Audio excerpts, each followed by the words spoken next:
Genshin Impact, being a gacha game, has many time-gated things to prevent players from progressing too quickly, as well as to incentivize players to spend money to break this time-limited barrier. For Genshin Impact, we have the RESIN system, which takes about 8 minutes to recharge per RESIN and capped at 160 total. Activities in Genshin require a minimum of 20 RESIN to complete, meaning in about roughly 8 activities, be it farming for artifacts or ley lines or whatever, the RESIN will be completely spent and you will have a few options left. You can either wait for it to recharge, or spend Primo Gems, also known as your gacha currency, to recharge it. Assuming that you rather wait for it to recharge, but since Genshin is a fun game, you want to play it more. What can you do in that case?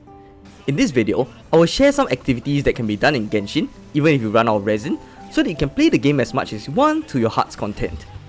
Before we begin the video, can I just say a huge thank you to everyone for helping us to reach 900 subscribers. We are now so close to the goal of 1000 subscribers, thanks to everyone. If you haven't subscribed, do consider joining our channel and family here, as I post regular Genshin Impact and Honkai Star Rail videos, and it would be great for you to join us to watch them as they release.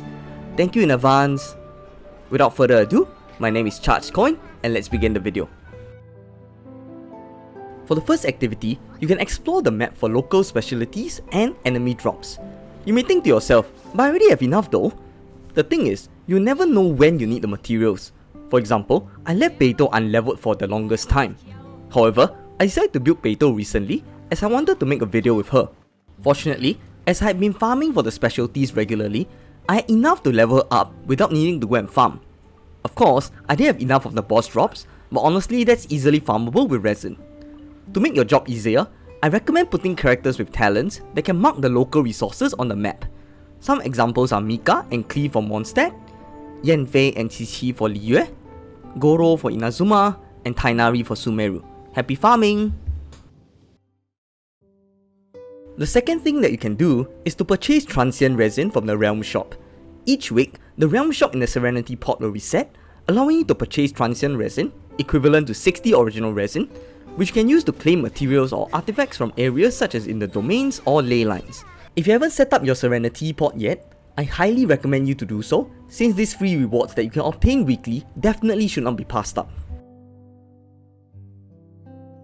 The third activity that you can do is to clear your Battle Pass. Unlike in Honkai, most of the missions in the Battle Pass actually do not require resin to clear. For example, for the missions of clearing 3 weekly bosses or clearing 20 ley lines, even if you clear them without claiming the rewards with resin, they will still count towards your progression, thereby allowing you to complete your Battle Pass a lot faster even without using resin.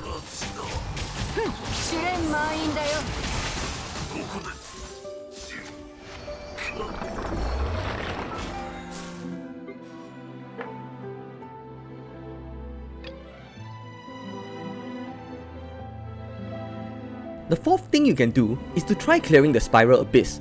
Yes, we all know that the Spiral Abyss is tough. However, even if you find it very difficult, or if you feel that your team isn't good enough at this point in time, I still recommend for you to give it a try. Why? Because while yes, you may fail many times, it allows you to learn more about the Genshin mechanics. For example, which elemental reactions are strong and which teams are good. What's more, you can also learn about the enemy movements and patterns. As you face more challenges, you'll get better and the abyss will get easier. You can dodge better and you will know their weaknesses better when you encounter the same enemies again. So yes, failure is the key to success. Just give it a try.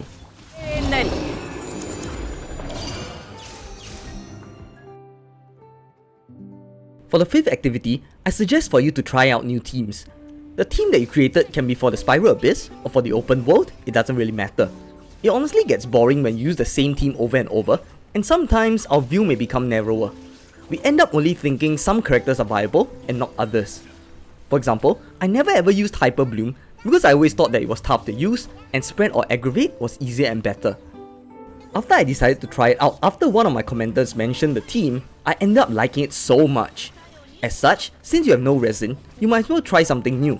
If you have trouble thinking of new teams, you can always check out some of the team building tips that I have in one of my previous videos to build your perfect team. Last but not least, we have Genshin's permanent event, the Genius Invocation TCG. Before you click away, please hear me out. Honestly, me and my wife weren't too interested in the TCG when it was first released. It felt like a chore to play to unlock the Primo Gems. However, as we played more, we realized how deep the system was, allowing you to rack your brains to create the right card decks and to achieve victory in game.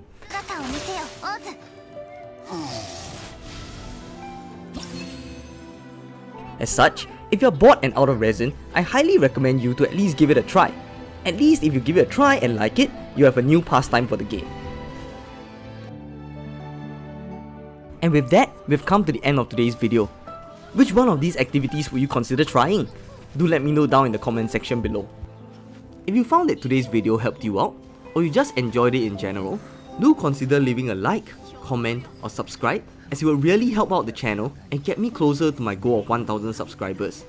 I make regular Genshin Impact and Honkai Star Rail videos, and I hope that you will be here to watch them as they release. Thank you in advance and bye bye!